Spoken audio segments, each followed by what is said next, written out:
The other session that seems, to judge by the message boards, to have generated strong feelings was a conversation between Peter Brooksmith and Rob Irving on the perennially dangerous topic of hoaxing. Hello and welcome to another edition of the Stench of Truth. This is more like an update, something that I neglected to mention in my last video. And that is the deplorable shooting of a man by transit police. That this video has been on YouTube and around various different places, but apparently there's a man being stopped for some particular reason. The police confiscated all of the video that was readily available to them, but there were other camera phones taking pictures and taking video of the incident on other trains that they did not have immediate access to. So already the wheels are in motion to cover this up and blame it on something else other than what it was, and that is plain and simple murder. The guy was down on the ground, unarmed, in restraints, or at least being restrained, and the police summarily killed him.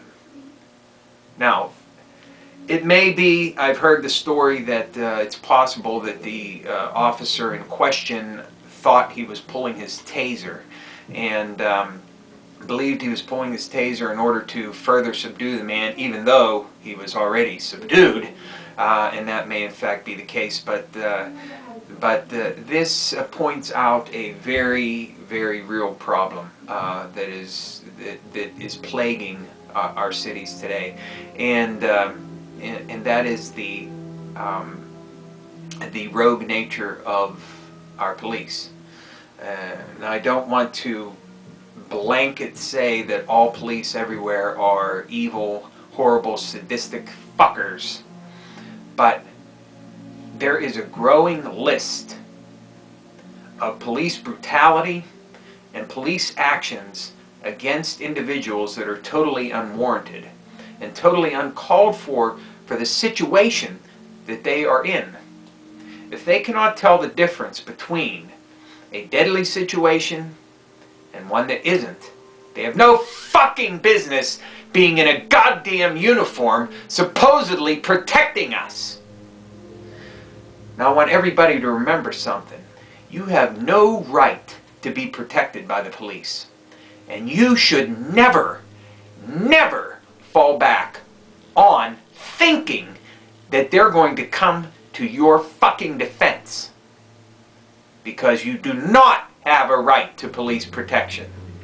Furthermore, in the society in which we live today, apparently you may be subjected to unwarranted police brutality up to and including murder or manslaughter when you're apparently doing nothing wrong. Now, I don't know the whole story behind this. I don't think anybody does as of this point. But the video is pretty striking and it's pretty fucking shocking. A man laying completely immobile on the fucking ground is shot and killed by a fucking policeman. Everybody who's in the fucking police force should be appalled. Should be fucking appalled at this behavior.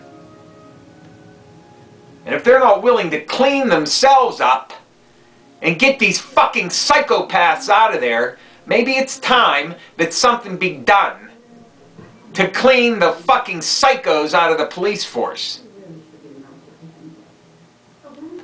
Because you know what's going to happen further down the road. When and if these godforsaken wars are ever fucking over, all of these troops are going to come home, suffering to some degree, mentally, emotionally, from the rigors of war, and a lot of them are going to enter the police force. And I know someone said at one point in time, and I'm forced to agree with them, that the police are looking for people who are just smart enough to take orders, but not smart enough to question them. And if that's what we've come to in this society, then it really is a crying fucking shame.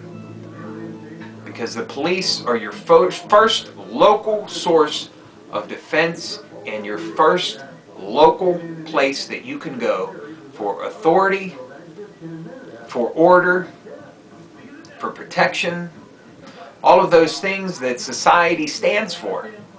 And if they're endlessly corrupt, and if they've come to the point where they repeatedly fucking taser people who are already completely subdued, and further, when someone is completely fucking motionless on the ground, on their stomach with their hands behind their back, they pull their gun and shoot them in the fucking back,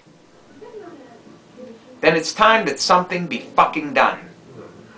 Because this is right in your fucking neighborhood. Police are in your neighborhood. I'm not saying they're all bad. They're not all bad. There are a lot of fucking good police out there. There are. But when you see this happen, it just illustrates that there is a culture that is running through the police departments in this country.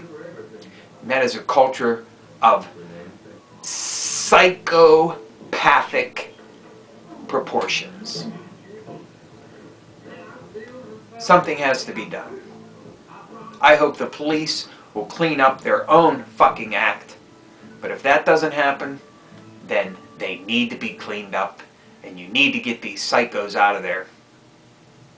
You have to have people that are trained and know what the fuck they're doing. Someone accidentally pulls a fucking taser, or pulls their gun thinking it's a fucking taser. There's a major motherfucking problem there. The first question you gotta ask yourself is, why did he need the fucking taser anyway? The guy was already on the ground, laying on his stomach with his hands behind his fucking back. How much more subdued do you need to be? And number two, why can't he tell the difference between the one and the other? And number three, the major problem, and that is that these police are trained to pull that weapon. Whether it's a taser, a gun, a nightstick, whatever it is, they're trained to pull that and use it. We can only fucking hope that the policeman that walks down your street knows the difference between a taser, a gun, and a baton, and he knows what is the fucking proper level of force for the situation that he faces. Because God forbid you ever come into that situation, or I ever come into that situation and have to deal with that. It's a crying fucking shame. Thank you. Good night.